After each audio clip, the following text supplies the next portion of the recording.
करेंगे तो मैंने इसको पाया कि ये पूरा एक्सपेरिमेंट किया है इसमें हम मैं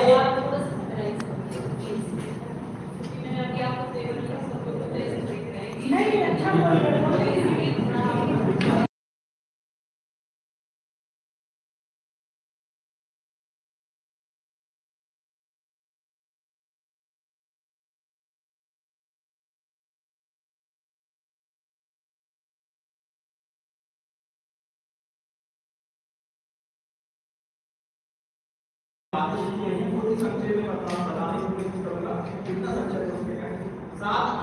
मुख्य रूप से सात अंग हैं उसमें एक अंग आत्मा माना जाता है जो कि गुरु की स्थिति में आता है जैसे गुरुपद समान वो पहला ही है उसमें जो मैक्सिमम स्रोत से बात एक अंग लेकर बताया है आपको कि ये गुरु से बड़ा कोई तत्व नहीं है ये क्यों कहा जा रहा है ये समझने की बात है गुरु जब तक हम नहीं समझेंगे कि यहाँ गुरु को क्यों बताया जाता है वो डिफिकल्ट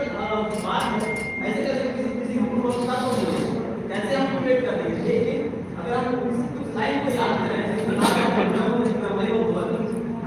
यहाँ पर जब ब्रह्मविद ने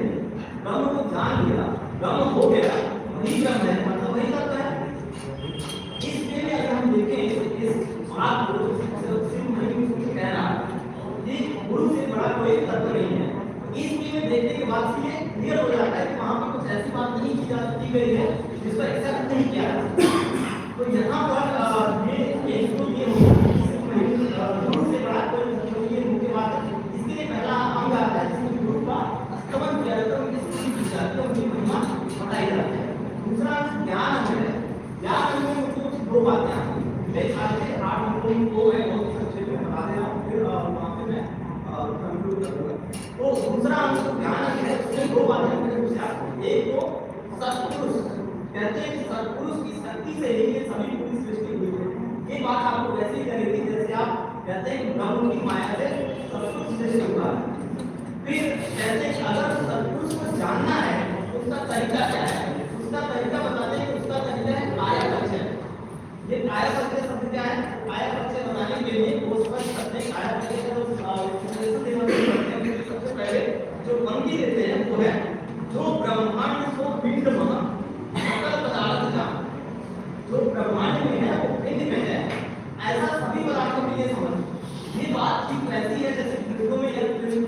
ब्रह्मांडे वाली बात आती है ये जो पुस्तक में लिख रहे हैं जो ब्रह्मांड को पिंड में सकल पदार्थ जान इस तरह से हम देख रहे हैं कि एक पैरेलल स्टैंडिंग कह रहे हैं यहाँ पिंड का मतलब है शरीर पिंड का मतलब बॉडी तो ये जो एक पैरेलल स्टैंडिंग किया जा रहा है पैरेलल इसके बीच ब्रह्मांड और शरीर के बीच ये पैरेललिज्म हम देखते हैं कि वेदांत शास्त्र और धर्म सिद्धांत पे उसमें भी देखने को मिल रहा है जब वो समष्टिगत अज्ञान और व्यक्तिगत अज्ञान को एक साथ पैरेलली एक्सप्लेन करना शुरू करते हैं तो इस तरह से हम ज्ञान में दो चीजें मुझे कुछ बातें सत्पुरुष और काया परिचय अगला जो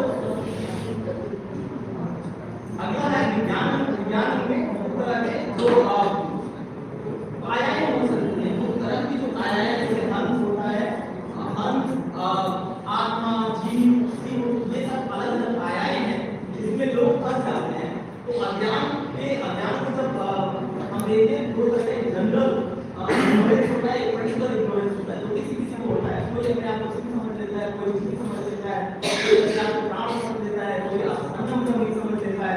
ये जो पर्टिकुलर इग्नोरेंसेस हैं उनको विज्ञान में समझाया गया कि ये सब पर्टिकुलर इग्नोरेंसेस है फिर अगला है निरालंब वो निरालंब अंग में ये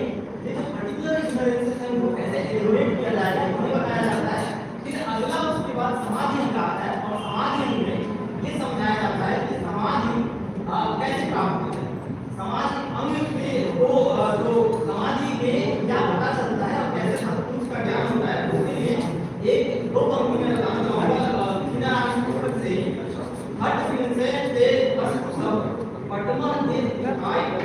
हटपट उभय विनाश में वस्तु निरंतर काल तो जिसके वस्तु है उसको हट और पट दोनों में विनाश में ही प्राप्त किया जा सकता है तो ये जो